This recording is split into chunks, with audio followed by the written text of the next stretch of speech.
भूखे को भोजन देने का महत्व। एक साहूकार अपने धन से बहुत सारा परोपकार करता था। काफ़ी समय बीतने पर वह समय के चक्र में आकर गरीब हो गया। पत्नी बच्चे मोहताजी में रहने लगे। किसी किसी दिन भोजन भी नसीब नहीं होता था।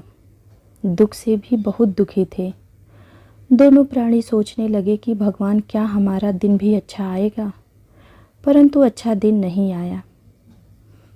जिसके राज्य में वह रहता था वह राजा सबका पुण्य अपने धन से खरीदा करता था। पत्नी ने अपने पति साहूकार से कहा कि हमारे बच्चे बहुत दुखी हैं, आप क्यों ना ऐसा करें कि जो पुण्य हमने अपनी सारी उम्र में किया है उसका फल चलकर इसे राजा से ले आया जाए। साहूकार अपनी पत्नी के साथ राजा के पास गए। राजा से कहा कि राजन, मैं अपना पुण्य बेचने आया हूँ। राजा ने कहा, आप इस शीशे के सामने खड़े हो जाएं, ताकि आपको मालूम हो कि कितना पुण्य है और कितना आप बेचना चाहते हैं। साहूकार और उसकी पत्नी शीशे के सामने खड़े हुए। तब उन्होंने देखा कि उनका कुछ भी पुण्य उस शीशे में ना निकला। उसकी पत्नी बहुत दुखी हुई कि इतना करते हुए भी हमारा कुछ भी पुण्य नहीं निकला, अब क्या करें। एक दिन उनके बच्चे भूख से पीड़ित और खुद पति पत्नी दुखी थे। कोई आदमी उन्हें रोटी दे गया। जब पति और पत्नी उसको खाने को बैठे तो उनका बच्चा रो रहा था। बच्चे को एक टुकड़ा दे दिया। उसी समय एक कुत्ता भूखा आ गया। साहूकार की पत्नी ने अपने पति से कहा कि हमारी तरह यह भी भूखा है, इसमें परमात्मा की आत्मा है, इसको एक टुकड़ा दे देना चाहिए। अपनी भूख को रोक भूखे कुत्ते को टुकड़ा दे दिया और खुद भूखे रहे। क्या करे, अपनी वेदना की तरह साहूकार और उसकी पत्नी ने कुत्ते के भूख को मिटाया। वह कुत्ता खाकर चला गया। कुछ दिन बीते।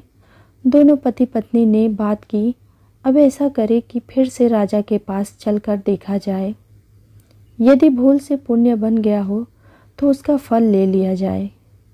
साहूकार फिर राजा के पास गया और कहने लगा कि अब हमारे पुण्य को ले लिया जाए। राजा ने कहा, शीशे के सामने खड़े हो जाएं। दोनों उस शीशे के सामने खड़े हुए तो देखते हैं कि भूख से व्याकुल होकर रो रहे हैं। उसी समय एक रोटी किसी ने दे दिया। उसको खाने जा ही रहे थे कि एक कुत्ता भूखा आ गया।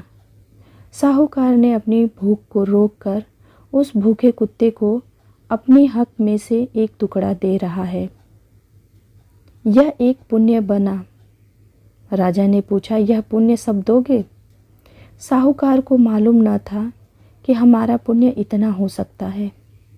उसने कहा कि हम सब देना चाहते हैं। जब पुण्य तराजू पर तौला गया तो राजा का सारा धन चढ़ गया और पुण्य का पलड़ा भारी हो गया।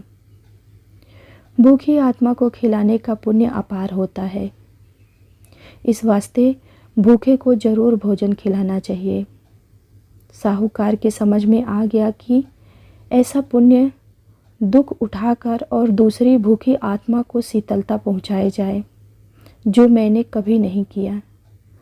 राजा को बहुत दुख हुआ। वह तो पुण्य खरीदा करता था। साहूकार उसको लेकर बहुत खुश हुआ और सारा धन भूखे लोगों की सेवाओं में अभिमान को त्याग कर लगा दिया। खुद ना खाकर दूसरों की सेवा की, अतः साहूकार स्वर्ग को प्राप्त हुआ।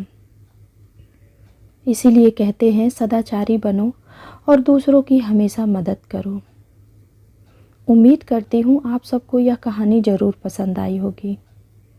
ऐसे ही और कहानी के साथ जुड़े रहने के लिए मेरे चैनल को लाइक और सब्सक्राइब ज़रूर कीजिएगा। धन्यवाद।